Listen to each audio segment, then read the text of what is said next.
이방인에게도 복음이 전해지는가? 이방인에게도 성령님이 오시는가? 처음에는 사도들과 교회는 그렇게 생각하지 않았습니다. 하나님은 10장에서 먼저 베드로에게 가르쳤습니다. 베드로의 환상과 고넬로 집의 성령 강림을 통해서 이방인도 예수 그리스도의 복음을 받아들인다는 것을 가르쳤습니다. 11장에서는 베드로의 증언을 통해서 예루살렘 교회를 가르치십니다. 1절에서 18절에서는 베드로가 예루살렘 교회에 와서 고넬료 집안에서 일어난 일을 교회에 보고합니다. 교회가 받아들이고 영광을 돌립니다. 19절에서 30절에서는 예루살렘 교회는 안디옥 교회에 바나바를 보냈고 안디옥 교회는 예루살렘 교회를 위해서 구제 헌금을 했습니다. 보편교회가 만들어져 가는 것을 보여줍니다. 먼저 베드로가 예루살렘 교회에서 고넬로 집에서 일어난 일에 대해서 간증을 합니다. 유대에 있는 사도와 형제들이 이방인도 하나님의 말씀을 받았다는 소식을 들었습니다. 할례받은 유대인 출신의 그리스도인들이 베드로를 비난했습니다. 교회에서 공식적으로 문제를 제기했습니다. 네가 무할례자 이방인의 집에 들어가서 함께 먹었다 비판했습니다. 하나님은 구약 율법에서 먹어서는 안 될 음식을 정했습니다. 레위기 11장에 나오죠. 그런데 이방인 집에서 음식을 먹으면 금지한 음식을 먹을 수 있습니다. 또 함께 먹는 것은 하나의 공동체가 된다는 것을 의미합니다.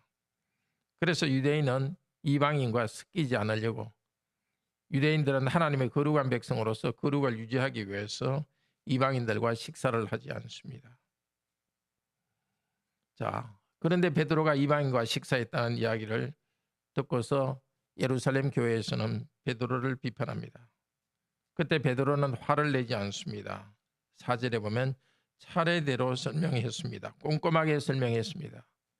지금부터 이야기는 베드로가 들려주는 이야기입니다. 그가 기도할 때 환상을 보았습니다. 환상은 정신을 잃은 상태가 아니라 생활 세계와 다른 영적 세계, 그 객관적 세계에 들어가는 것을 말합니다. 환상 중에 하늘에서 고기들이 내려오는 것을 보였습니다. 보자기 안에 고기들이 내려왔습니다. 잡아 먹으라는 소리가 났습니다. 이 잡는다는 것은 제사 음식을 잡아먹는 데 쓴 말입니다. 베드로가 말합니다. 안 됩니다. 부정하거나 속된 음식이 저의 입에 들어간 적이 없습니다.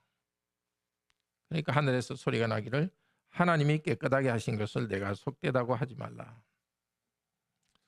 하나님께서는 구약 율법을 통해서 하나님의 백성에게 음식에 대한 규칙을 정해 주었습니다.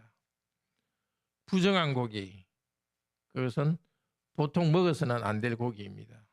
속된 고기, 보통 때는 먹을 수도 있지만 제사용으로서는 써서는 안 됩니다. 이런 것을 정해준 이유가 뭘까요? 모든 고기는 하나님이 창조하셨기 때문에 선합니다. 그렇지만 하나님께서는 하나님의 백성이 일상적인 일에서도 죄인이라는 것을 깨우치기 위해서 정결하지 못한 음식, 짐승을 정해 주었습니다. 일상에서 먹어서는 안 될 정결하지 못한 음식을 정해 주었습니다. 그 다음에 또 속된 음식을 정해 주었습니다. 속된 음식은 보통 때는 먹어도 되지만은 제사 음식으로는 써서는 안 됩니다. 네, 그것을 통해서 거룩하게 예배드리는 것의 중요성을 가르치는 효과가 있었습니다. 제사와 의식에 관한 모든 율법은 그리스도께서 다 성취했습니다. 그래서 폐지합니다. 하나님의 율법의 정신은 바꾸지 않지만 형식은 바꾸십니다. 아울러 전에는 할례받은 이스라엘 사람만 하나님의 백성으로 삼았습니다. 선택하셨습니다. 그러나 이제는 그리스도를 믿고 그리스도의 이름으로 세례받는 모든 성도들도 하나님의 백성이 되는 새 시대가 열렸습니다. 베드로는 하나님이 구약의 율법을 개정하시는 그 말씀에 순종해야 합니다. 베드로가 환상에 대해서 생각하고 있을 때 고넬료 집에서 보낸 사람이 문을 두드렸습니다. 성령께서 베드로에게 말씀하십니다. 아무 의심하지 말고 함께 가라. 이 의심한다는 것은 2절의 비난이란 말과 같습니다. 베드로가 자기 스스로에 대해서 대항하여 소송하듯이 고민하지 말고 갈등하지 말고 의심하는 생각을 갖지 말고 가라는 것입니다. 또 의심이란 말은 차별한다는 뜻도 있습니다. 고민하지 말고 차별하지 말고 떠나라 합니다. 더 이상 의심하거나 복잡하게 생각하지 말고 고넬료의 집에 가라고 하셨습니다. 6형제가 베드로와 함께 갔습니다. 고넬료가 보낸 이방인 3명, 그들은 아직 기독교 신앙은 갖지 않는 유대교 신자죠. 3명과 베드로가 있던 요빠의 교회가 보낸 유대인 그리스도인 3명입니다. 베드로와 다른 형제 6명이 고넬료의 집에 도착했습니다. 고넬료는 자신이 환상 가운데서 주 예수 그리스도께서 하신 말씀을 베드로와 유대인 그리스도인에게 증거합니다. 그가 너와 내 온 집의 구원받을 말씀을 내게 이르리라. 그러니까 베드로가 구원받을 말씀을 내게 이르리라 하고 말해 주었습니다. 베드로는 복음을 전하기 전에 먼저 하나님께서 고넬료에게 주신 계시의 말씀을 듣고 배웠습니다. 베드로가 예수 그리스도에 대한 복음을 전하기 시작할 때에 고넬료와 거기에 모인 친척들, 친구들을 위해 성령님이 오셨습니다. 방언이 내려왔습니다. 예루살렘에 일어난 성령 강림과 같은 방언 사건이 고넬료 집에서 계속되고 있습니다. 예루살렘 교회와 고넬료 이방인 집에 하나님께서 차별을 하지 않겠다는 것입니다. 이방인들도 차별하지 않고 함께 하나님의 백성으로서의 복을 주시겠다는 표시입니다.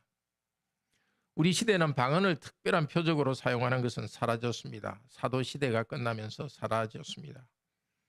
그러나 베드로가 말씀을 전할 때 임하실 성령님은 지금도 말씀을 전할 때 계속 교회와 성도에게 오시고 있습니다. 성령께서 회개할 마음을 주시고 하나님의 백성으로 삼으십니다.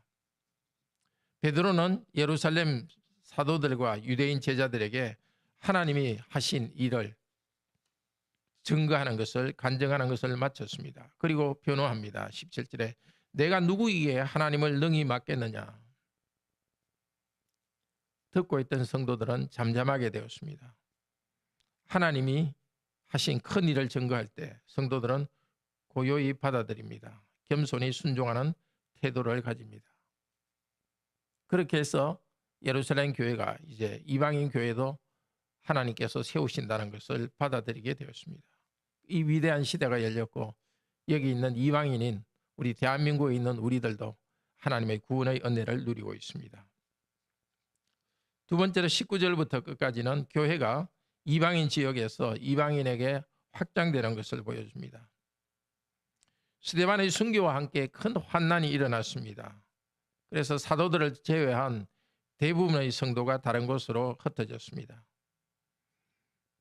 베니게와 구브로까지 가서 복음을 전했습니다. 베니게는 페니키아고 이스라엘 북쪽 지역의 항구고 구브로는 지중해의 그 사이프러스 섬을 말합니다. 유대와 사마리와 갈릴리보다도 더 북쪽에 있는 헬라적인 도시에도 복음을 전했습니다. 대부분은 유대인에게 복음을 전했습니다. 그런데 구브로와 구레네 출신의 성도 몇 사람이 안디옥에서 헬라 사람들에게, 그리스 사람들에게 복음을 전했습니다. 그리스어를 모국어로 쓰고 있는 사람들에게 복음을 전했습니다. 이방 지역에서 이방인에게 복음을 전하는 일이 확장되고 있습니다. 이방인 중 몇 사람이 죽게 돌아왔습니다. 그리고 더 많은 사람들이 주 예수 그리스도를 믿게 되었습니다. 예루살렘 교회는 안디옥 지역에서 이방인들도 복음을 받았다는 소문을 들었습니다. 그래서 바나바를 복음 전도자로 보냅니다. 바나바는 안디옥에 가서 거기에 주신 하나님의 은혜를 보고 기뻐했습니다. 바나바는 권하고 위로하는 자라는 뜻입니다. 그 이름이. 그 이름 그대로 그는 위로하고 격려했습니다. 주와 함께 머물러 있으라 하고 권했습니다. 교회에 하나님의 위로가 주어지고 있습니다. 바나바는 성령과 믿음이 충만한 사람입니다. 그는 자기 전 재산을 교회에 바쳐서 물질로 섬겼습니다. 바나바는 안디옥에 있다가 다소에 갔습니다. 안디옥 가까이 다소가 바울의 고향입니다. 거기에 있는 바울을 데리고 안디옥으로 옵니다. 그들은 1년간 안디옥에서 하나님 말씀을 가르쳤습니다. 바나바는 바울과 예루살렘 교회가 연결되도록 곁에서 섬깁니다. 안디옥 교회에서 처음으로 성도들을 그리스도인이라는 칭호로 불리기 시작했습니다. 그리스도의 사람이라는 뜻입니다. 우리가 그리스도의 사람이 된 것을 감사하고 자랑스럽게 생각합시다. 이렇게 예루살렘 교회는 안디옥에 바나바를 보내서 영적 양식을 더 풍성히 공급했습니다. 안디옥 교회는 온 세계에 흉년이 될 것이라는 예언을 들었습니다. 예루살렘에 흉년이 들었습니다. 안디옥 교회는 구제헌금을 예루살렘 교회로 보냈습니다. 바울과 바나바가 헌금을 가지고 가서 예루살렘 교회로 갔습니다. 예루살렘 교회는 복음을 이방 지역에 나누고 이방 교회는 예루살렘의 교회에 물질을 공급합니다. 이 땅의 모든 교회는 하나의 교회입니다. 그리스도께서 주신 은혜로 하나가 되어 있습니다. 은혜로 서로 돕고 확장되고 있습니다. 그래서 교회는 하나의 거룩하고 보편적인 사도적인 교회로 자라갑니다. 형제자매 여러분, 이렇게 교회가 점점점 확장되고 성장하는 이야기를 들었습니다. 사도행전 1장 8절에서 그리스도께서는 사도들에게 땅끝까지 복음을 전하라는 사명을 주셨습니다. 그러나 제자들은 유대인만 그리스도인이 될 수 있다. 이방인은 할례를 받고 유대교로 개정해야 그리스도인이 될 수 있다는 생각을 지울 수가 없었습니다. 하나님께서는 제자들의 굳어버린 고정관념을 바꾸기 위해서 베드로와 이방인 고넬료에게 환상을 주시고 고넬료 집에 방언을 주셨습니다. 성령을 선물로 주신 하늘의 성부와 성자께서는 이제 이방인과 유대인으로 구성되는 온 세계 보편교회를 선물로 내려주십니다. 하나님은 이방인을 차별하지 않으시고 그들 가운데서 하나님의 백성을 불러 모읍니다. 6장에서 스데반의 일로 일어난 환난 때문에 성도들은 흩어졌습니다. 그런데 그 결과로 오히려 사마리아 지역과 온 지역에 복음이 전파되었습니다. 이제는 스데반의 순교와 그 핍박의 영향으로 이방인 지역에서 이방인에게 복음이 전파되고 있습니다. 예루살렘 교회에서 일어난 일이 이방인 지역에서도 반복되고 있습니다. 예루살렘 2장에서 예루살렘 지역에 일어난 성령 강림이 10장에 이방인에게 반복됩니다. 또 5장에 나타난 바나바가 11장에서 다시 등장합니다. 스데반을 죽이는데 앞장섰던 바울은 회심하고 다메섹과 아라비아에서 복음을 전했습니다. 그 바울이 다시 등장하여 이방인 중심의 교회를 목회하고 있습니다. 이 모든 것은 예루살렘에서 시작된 하나의 교회가 이방인 지역으로 확장되는 것을 보여줍니다. 이방과 예루살렘 교회가 영적으로 하나 되어 보편교회가 형성되는 것을 보여줍니다. 예수 그리스도께서 약속하신 대로 교회를 온 세상으로 확장하신 것을 감사합시다. 우리도 자기중심적인 생각을 버립시다. 폐쇄적인 생각을 버립시다. 열린 마음으로 새로운 성도들을 환영하도록 합시다. 우리와 다른 성도들도 환영합시다. 온 세계 교회가 하나의 교회로서 보편의식을 가지도록 합시다. 온 세계 교회를 위해서 우리 교회 또 한국 교회가 할 마땅할 섬김을 다하도록 합시다. 어떻게 할지를 계속 찾아가기를 바랍니다. 오늘 이 말씀을 통해서 하나님께서 보편교회를 확장하는 것에 대해서 감사하고 우리가 있는 곳에서 이 교회의 지체로서 살아가고 또 복음을 나누는 사람들로 살아가는 하루 되기를 축복합니다. 기도합시다. 은혜가 풍성하신 하나님, 유대인에게만 하나님의 백성의 특권을 주셨다가 이제는 온 세계의 민족들에게 하나님의 백성이 되는 특권을 주십니다. 그것이 처음 시작되는 장면을 보았습니다.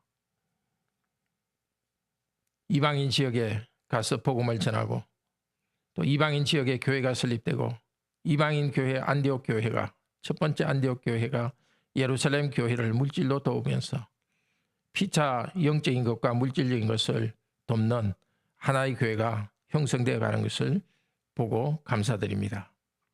우리 시대에도 하나님 지혜를 주셔서 우리가 여러 교회들과 국내에 있는 여러 교회들과 또 외국에 있는 교회들과 보편교회로서 함께 교류하고 섬기며 하나 되게 되는 방법을 가르쳐 주시옵소서. 오늘도 하나님께 감사 찬양하는 하루 되기를 원합니다. 이방인이었던 우리들에게 복음을 전해주시고 죄 용서받고 하나님의 자녀된 이 은혜 주신 것 감사합니다. 하나님의 자녀의 신분으로서 의로운 삶을 살아가도록 오늘도 인도하여 주시고 특별히 다른 사람에 대해서 열린 마음으로 공동체를 만들어가는 그런 공동체적인 성품을 가진 사람으로 우리를 성장시켜 주시옵소서. 오늘 하루 저희들의 삶을 복내려 주소서. 경제적으로나 또 건강의 어려움이 있는 성도들 주님께서 함께 하시고 치유하시고 해결하여 주소서. 그러나 그 어려운 가운데서도 항상 기뻐하고 쉬지 말고 기도하고 범사에 감사하는 삶의 자세로 오늘도 살게 하여 주시옵소서. 살아계신 우리 주 예수 그리스도 이름으로 기도드립니다. 아멘. 은혜로운 기도 시간 되기를 축복합니다.